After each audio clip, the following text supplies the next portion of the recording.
Hello అండి, ఈరోజు నేను సేమియా పాయసం తర్వాత రవ్వ లడ్డు రెండు ప్రిపేర్ చేయబోతున్నాను. తొందరలో వరలక్ష్మి వ్రతం వస్తుంది కదా, అందుకోసం ఫస్ట్ సేమియా పాయసం ఎలా చేయాలో చూద్దాం. ఇది వచ్చేసి సేమియా అండి, దీనిలో ఏం వేయాల్సిన పని లేదు. ఈ విధంగా మనం పెనం మీద వేసి దోరగా వేపుకోవాలి. వేపి పక్కన పెట్టుకుందాం. అలాగే దీనికి కావలసిన పదార్థాలు: 1 కప్పు పంచదార, 2 యాలకులు, డ్రై ఫ్రూట్స్, 1 కప్పు మిల్క్ అండి. తయారు చేసే విధానం చూద్దాం. ఈ విధంగా సేమియాని దోరగా వేయించి పక్కన పెట్టుకోవాలి. ఈ డ్రై ఫ్రూట్స్ అంతా శుభ్రంగా కడిగి ఇలా ఉంచుకోవాలి. మళ్ళీ వాటిని వేపుకుందాం. డ్రై ఫ్రూట్స్ ఈ విధంగా బాగా డ్రై ఫ్రూట్స్ అంతా ఈ నెయ్యిలోనే దోరగా వేపుకొని పక్కకు తీసుకోవాలి. సేమియా అంతా డ్రై ఫ్రూట్స్ వేయించి పక్కన పెట్టుకున్నాం కదా, ఒక పాత్ర పెట్టి అందులో కాస్త నెయ్యి వేసుకోవాలి. ఇందులోనే ఇలాచీ వేసుకోవాలి. ఇలాచీ వేసుకొని కాస్త వేగనిచ్చి ఇందులో మనం ఎంతైతే సేమియా వేసుకుంటామో అంత వాటర్ కలుపుకోవాలి. ఇలాచీ వేసి నెయ్యిలో వేపుకున్నాం కదా, దీంట్లో మనం తగినన్ని వాటర్ వేసి మరగనివ్వాలి. ఎందుకంటే వాటర్ వేయడం ఫస్ట్ అన్నీ మిల్క్ పోసామంటే పాయసం గట్టిపడిపోతుంది. ఫస్ట్ మనకు కావాల్సినన్ని వాటర్ అంటే సేమియా మనం క్వాంటిటీని బట్టి దానికి తగినన్ని వాటర్ పోసుకొని ఈ విధంగా మరగనివ్వాలి. తర్వాత ఈ ఎసరు మరిగిన తర్వాత సేమియా కలుపుకుందాం. ఇందులో సగ్గుబియ్యం కూడా వేసుకోవచ్చు. ప్రస్తుతానికి నా దగ్గర సగ్గుబియ్యం లేవు, అందుకని సేమియాతో చేస్తున్నాను. ఎసరు కాస్త మరిగిందండి. ఇప్పుడు మనం సేమియాని కలుపుకునేద్దాం.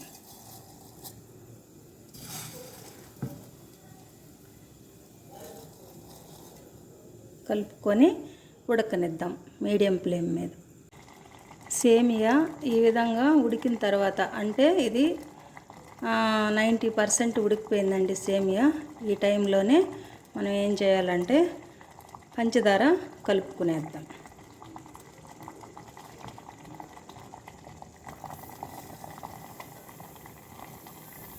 పంచదార కాస్త కరిగాక తర్వాత మిల్క్ కలుపుకుందాం.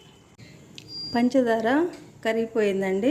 ఈ టైంలోనే మనం మిల్క్ కలుపుకునేద్దాం.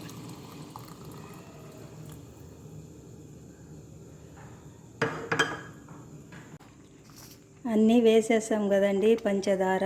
చివరిగా మిల్క్ ఎందుకు కలుపుకున్నామంటే ఫస్ట్ వాటర్ వేసుకునేది. ఎందుకంటే మనం వాటర్తో సేమియా ఉడికిపోయిందంటే మనకు పాయసం గట్టిపడదు. తర్వాత మనం చివరిలో మిల్క్ కలుపుకున్నామంటే టేస్ట్ బాగుంటుంది, పాయసం కూడా మరి గట్టి పడకుండా బాగుంటుంది. ఇప్పుడు అన్నీ వేసేసాం కదండి, ఆల్మోస్ట్ పాయసం కూడా ఉడికిపోయింది. ఇప్పుడు చివరిగా డ్రై ఫ్రూట్స్ వేసి కలుపుకునేద్దాం.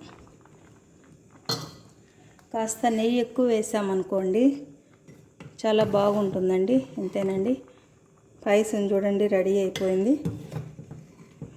ఇంతేనండి, ఇది చాలాసేపు వరకు కూడా ఇలాగే ఉంటుంది, ఎక్కువ గట్టిపడదన్నమాట. మనం మొత్తం మిల్క్ కలుపుకోవాలంటే పాయసం గట్టిపడిపోతుంది.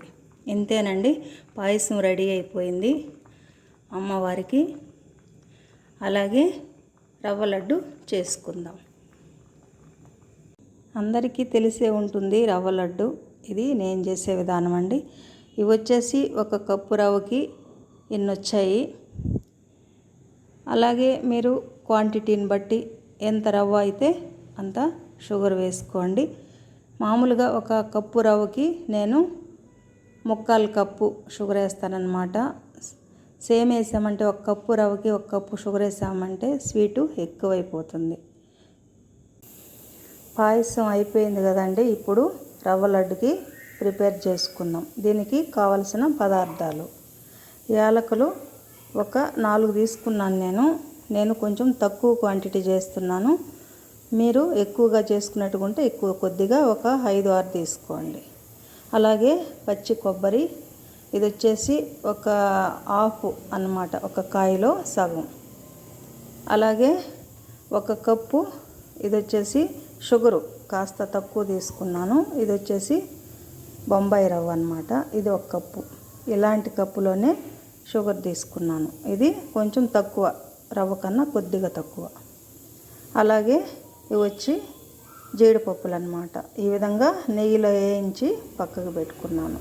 అలాగే దీనికి కావాల్సిన పదార్థాలు వచ్చి నెయ్యి, జీడిపప్పులు, చక్కెర, బొంబాయి రవ్వ, కొబ్బరి, యాలకులు అన్నమాట. తయారు చేసే విధానం చూద్దాం. ముందుగా మిక్సీ జార్ తీసుకుందాం. ఇందులో యాలకులు, పచ్చి కొబ్బరి వేసి గ్రైండ్ చేసుకుందాం. పచ్చి కొబ్బరి ఈ విధంగా వీలైనంత మెత్తగా గ్రైండ్ చేసుకున్నాం. అలాగే పెనం పెట్టాం. ఇందులో నెయ్యి వేసుకుందాం. నెయ్యి వేసి కాస్త కరిగిద్దాం. నెయ్యి కరిగిపోయిందండి. ఫస్ట్ మనం గ్రైండ్ చేసుకున్న కొబ్బరి పౌడర్ వేసి కాస్త వేపుకోవాలి. ఎక్కువసేపు అవసరం లేదండి. కాస్త కొద్దిసేపు కొబ్బరి పౌడర్ వేపుకున్న తర్వాత ఇందులోనే మనం రవ్వ వేసుకొని దోరగా సన్న మంట మీద రెండు కలిపి వేపుకోవాలి. ఇది కాస్త రంగు మారాలి. ఈ విధంగా నెమ్మదిగా రెండు కలిపి సన్న మంట మీద, అంటే మరి ఫ్లేమ్ ఎక్కువగా ఉంటే మాడిపోతుంది, మీడియం ఫ్లేమ్ మీద వేపుకోవాలి. కొబ్బరి రవ్వ రెండు కలిపి ఈ విధంగా వేపుకున్నాం. ఇందులోనే మనం షుగర్ కలిపేద్దాం. షుగర్ కలిపి బాగా అన్నీ మిక్స్ అయ్యేటట్టు వేపుకుందాం. కాసేపు షుగరు బాగా మిక్స్ అయిపోయిందండి. ఆ వేడికే షుగరు కరిగిపోతుందన్నమాట. నేను చెప్పడం మర్చిపోయాను. ఇది ఎక్కువ రోజులు నిల్వ ఉండాలంటే కొద్దిగా వాటర్ కలుపుకోవాలి. దీంట్లో ఎక్కువ అవసరం లేదు. చక్కెరలో ఆల్రెడీ తేమ ఉంటుంది కాబట్టి మనం కొద్దిగా వాటర్ కలుపుకుంటే సరిపోతుంది. మనం తొందరగా తినేయాలనుకుంటే కొద్దిగా మిల్క్ కలుపుకుంటే టేస్ట్ ఇంకా బాగుంటుందండి. మీ ఆప్షనల్ అది. మిల్క్ కానీ ఎక్కువ రోజులు పెట్టుకునేటట్టుగా ఉంటే మిల్క్ కలుపుకోవద్దండి. కొంచెం తొందరగా తినేసేటట్టుగా ఉంటే మిల్క్ కలుపుకోండి. ఇప్పుడు ఈ డ్రై ఫ్రూట్స్ వేసి బాగా మిక్స్ చేసుకుందాం. డ్రై ఫ్రూట్స్ కూడా మిక్స్ చేసుకునేసాం కదండి.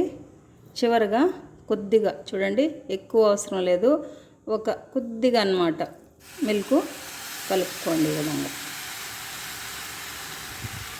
మిల్క్ కలుపుకుంటే చాలా టేస్ట్గా ఉంటుందండి. వాటర్ కన్నా కూడా ఏమంటే ఎక్కువ రోజులు నిల్వ ఉండదు. దీన్ని బాగా మిక్స్ చేసుకుందాం.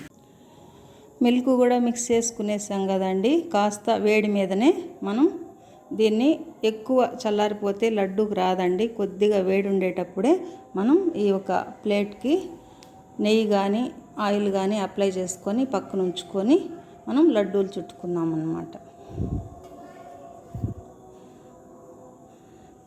మీకు ఏ సైజు అయితే బాగుంటుందో ఆ సైజు లడ్డూలు చుట్టి ఒక ప్లేట్లో పెట్టుకోండి. ఇది మా కుటుంబంలో అందరికీ చాలా ఇష్టమైన స్వీట్ అండి. అలాగే వరలక్ష్మికి ప్రసాదంగా కూడా, వరలక్ష్మి వ్రతానికి పెట్టేదానికి చాలా బాగుంటుంది.